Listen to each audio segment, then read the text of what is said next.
Hey, what's going on, ladies and gentlemen, and welcome back to another episode of Modded Minecraft. Rise and shine with me, and yeah, we're gonna have a whole bunch of fun today. Today's episode is gonna be a little bit different. I'm not actually playing right now. I pre-recorded this last night. I wanted to do some stuff around my modded world and stuff like that, and I think it turned out pretty nice. So that's good. That's good. So this is just gonna run in the background, but I don't know. I feel like I want to just connect with you guys more today, and I think we're gonna do that by I'm gonna think of a story from my childhood, and we're gonna go from there. So, um, I don't know. I just heroism and stuff like that. I was thinking about earlier today, and I really don't know why, because I'm no hero at all. Like I just sit and record videos and stuff like that. I got college I gotta go to and stuff like that. I'm no hero. But I was just thinking about middle school. For me, it was around 8th grade, and there's this kid. I don't want to give away names. I won't say last names. There's this kid named John. Now, before I start telling this story, I want everybody to know that this is just me dwelling, or not dwelling, but just thinking about my past. I'm not here to, try to fight anybody. I'm not here to try to make anybody feel bad. I'm just telling the story as I remember it. If you guys find it funny, then all right, then I did my job. And if you don't find it funny and you find it offensive, I'm terribly sorry. I really didn't mean to offend anybody. But there's this kid named John. And John, well, okay, I can say this because when I finish this up, it'll be all better. John was kind of chunky back then. He was this bigger kid, but it's okay because in high school, this kid completely changed. Like, he really slimmed out. Like, I'm seriously proud of it. Props to this dude. He slimmed out so much. He got all of the baby fat gone and stuff like that. And, he really stuck to it. So everybody has that baby fat stage in their life where it's mostly middle school, and then when you go into high school, you grow out of that. So we're back in middle school, and he's still kind of this chunky fella.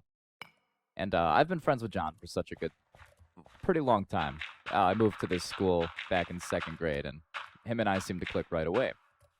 So my mother came to school once, and she sat next to him, and she told him to move over, Bubble Butt, which it's my mother. Trust me, you'll hear more stories about her. So this name stuck with this kid for a while, and everybody seemed to forget. Well, except me and my mom. We dwell on it and laugh a little bit, but it's fine. So, a friend of mine who wasn't really a good friend of mine. He's more of a really bad influence. Don't hang out with bad influence. Anyway, so he got a hold of this story, and he called this John kid Bubble Butt probably 70 times a day. So, just harassing this kid with this term that literally meant nothing to him until it started meaning something to him. There was an assembly.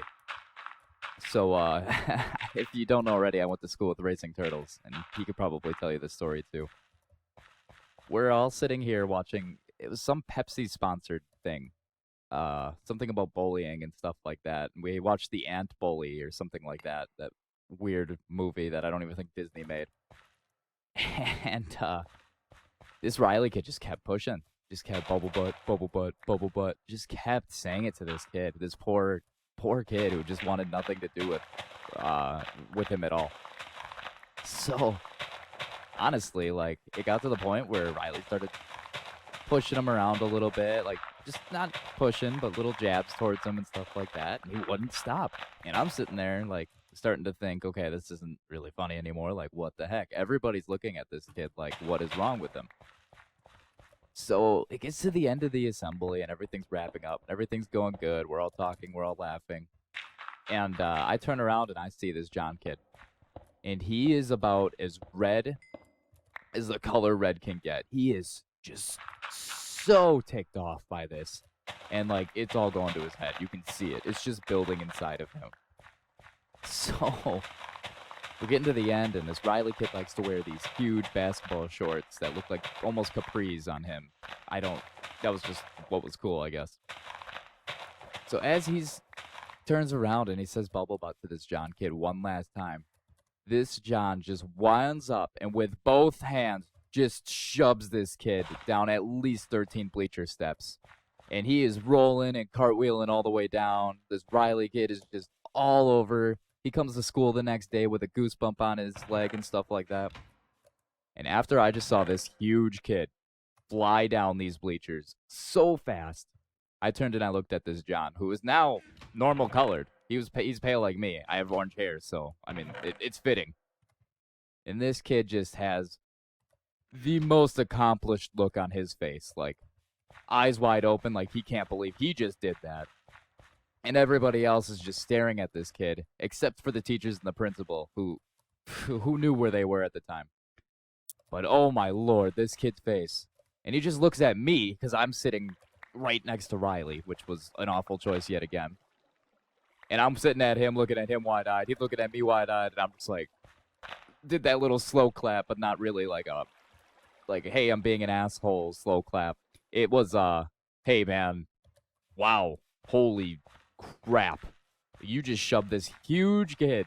And this kid was big for our grade. He was the probably tallest kid in the grade, which was scary. Shoved this huge kid down just 13 steps of bleachers, and yeah, holy crap. It was amazing. I respected him a lot more after that day, easily. What he did and how he stood up for himself. I mean, don't ever push somebody down a flight of bleachers. That's just, don't do that, please.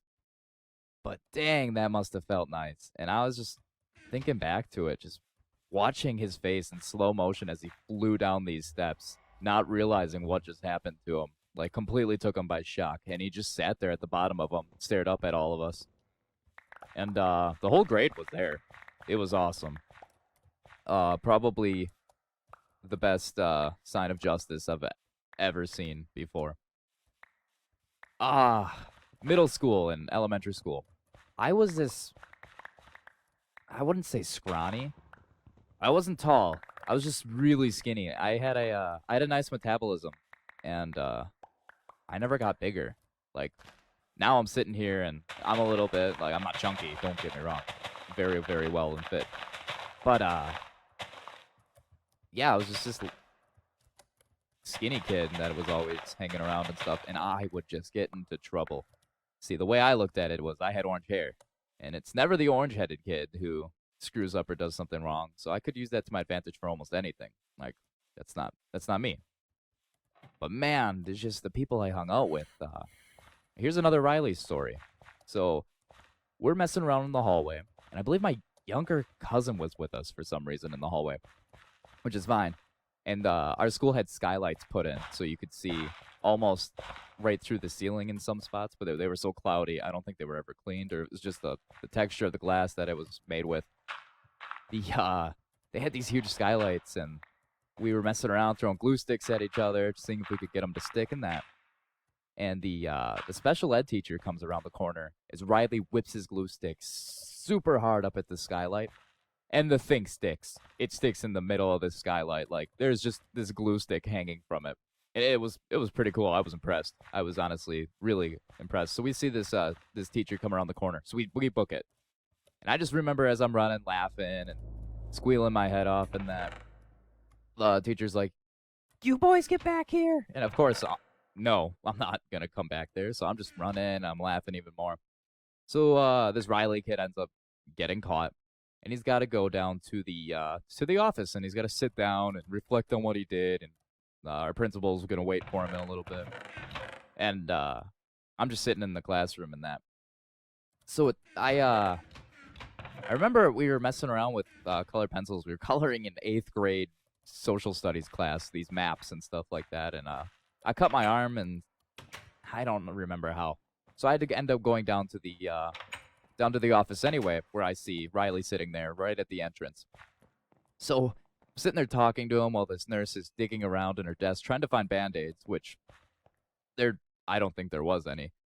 Our school didn't really care about the health of the students. I'm just kidding. But yeah, she's just digging around, finding the Band-Aid. I'm talking to Riley. We're pretty much just messing around, not wanting to go to class, pretty much. All of a sudden, the teacher comes in with this kind of littler student, and in the my middle school, fifth grade was also in middle school. I don't know if that's common or not. I don't think it is. So she comes in, this little kid is sitting there, and he's crying. He's obviously upset about something.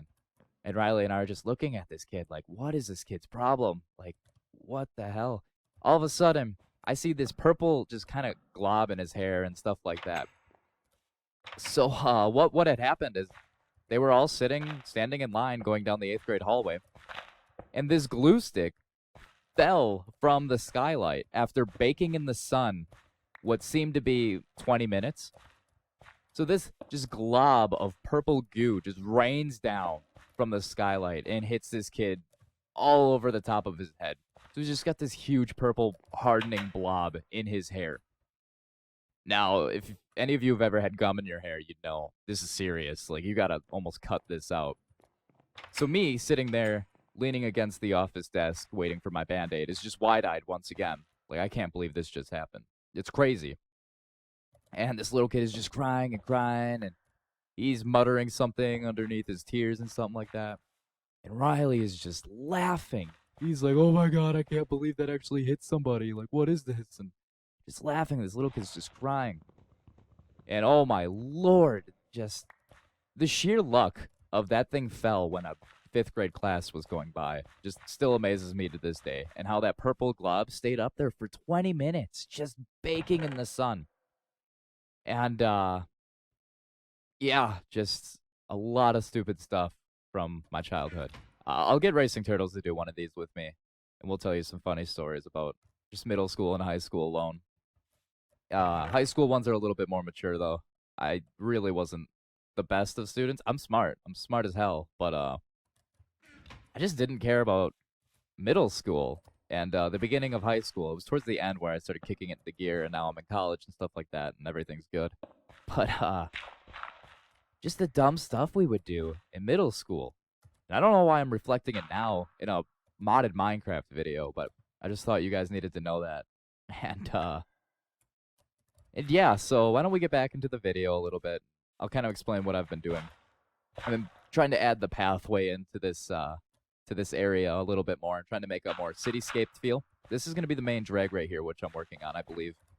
And I think to the right, I asked for you guys to put in the description below what you guys wanted it to be. And I think I kind of just came up with that on my own. Ooh, excuse me. I think it's just going to be... I looked into the Modpack, and I saw this KrewCraft. And the KrewCraft looks really cool.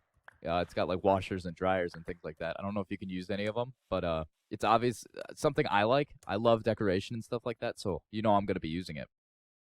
And once I figure out how to break this light here, there we go.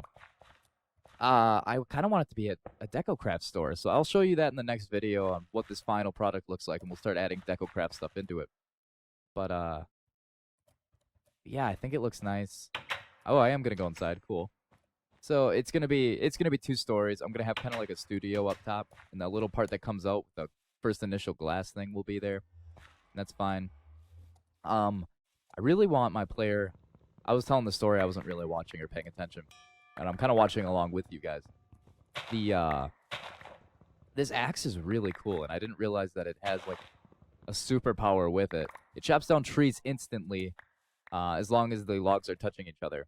And maybe I did do this before. Yeah, I believe I did. But when all those oak trees were together, I took it out, and the whole road just disappeared. That was pretty cool. I'm really happy with this axe. I think I got a little bit of multipliers to it. Modifiers to it. And I think I'll be able to upgrade it more and stuff, just like the shovel and the hammer that I have. We did the Aether last video, and I got a bunny from there. I took CJ into it, and he's just amazed. So CJ played a little bit on the server with us, which is cool. And yeah, I'm slowly running out of things to say. I hope you guys are all having a fantastic day. I think I'm gonna let the rest of this play with music.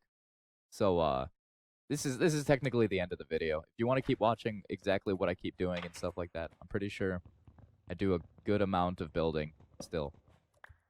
Yeah, you guys can stop watching now if you'd like, or if you want to keep going, go right ahead. But I'm KoenigCrew, And I've had fun telling you guys the story today. I'm definitely gonna try to do this again, I think. And without further ado, ladies and gentlemen, bye bye.